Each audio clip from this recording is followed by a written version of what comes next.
Well, welcome back. I don't think that is supposed to be on the floor.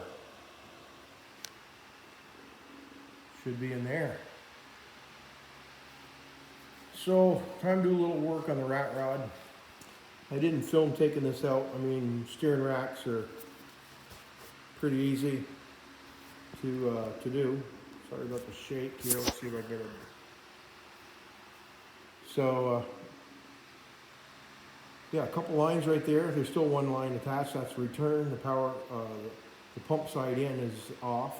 The pump is over there in the bracket. I have to change the pump out. Got a new pump, new steering rack. This one was leaking out the top, and apparently, from all the times I had it out and around and in the buildings and being rained on when it was pushed out front for the 3-4 years it sat around, it got some water in the system, and I was having trouble with it, and I had bled the system, took the return hose off. I mean, dumped gallons of stuff through it, but I just, for some reason, it was steering a little rough, a little erratic. You know, it would power steering and not, and then power steering and not, and that's air. And I bled it, and I bled it the way I watched YouTube videos on it. I did everything. So, yeah, so the rack's out. Everything came apart really well. So, just the nuts are on both sides. If they don't supply new ones, I'll take these off and use them. Well, what I did was when I dropped the, let's pull this around. So when I dropped the tie rod end out of here, I, of course, loosened the jam nut, that's the jam nut that jams up the back of the tie rod to lock it. I count, and what you'll see is, yeah, let's get a good shot of that. So I'll put a mark on this, and I'll put a mark on the jam nut. Now I don't move the jam nut after I loosen it. I just crack it so it's loose and I leave it. So I use a permanent marker, and then I put a permanent marker on the side of the tie rod, inner tie rod that has the jam nut on it. And then what I do is I count my revolutions out until it falls off. And on this side it was, right on the frame, it's 21. So you come over to this side, I did the same thing, and this one fell off at 22 1/4. Well, I'm gonna go 22, and I did measure everything, just the overall length of it, where it was from the center of the wheel to center of the wheel. So we'll see. Now I may drop that quarter and just go 22, or I might have to go 23, but to get that back. And then I'm gonna change the steering. I'm not really liking the angle.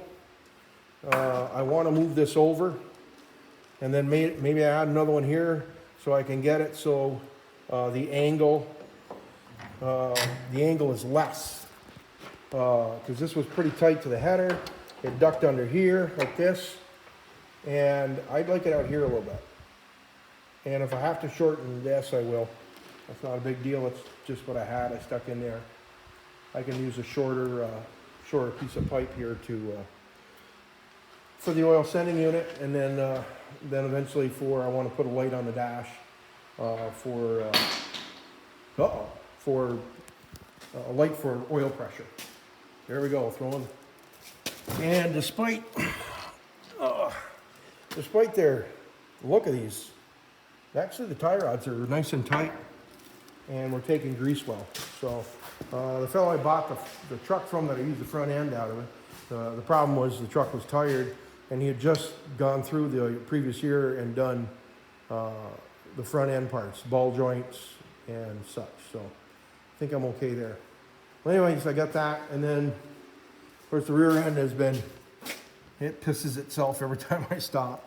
I can't keep a front seal in it. The housing is worn. The truck, this is the original rear end that was in that 1950 Ford, and the rear end was set up when I got it. I did everything, put bearings in it, did everything, but you can probably, I don't know if you can hear it or not. She got a lumpy cam in her. It's worse on this side.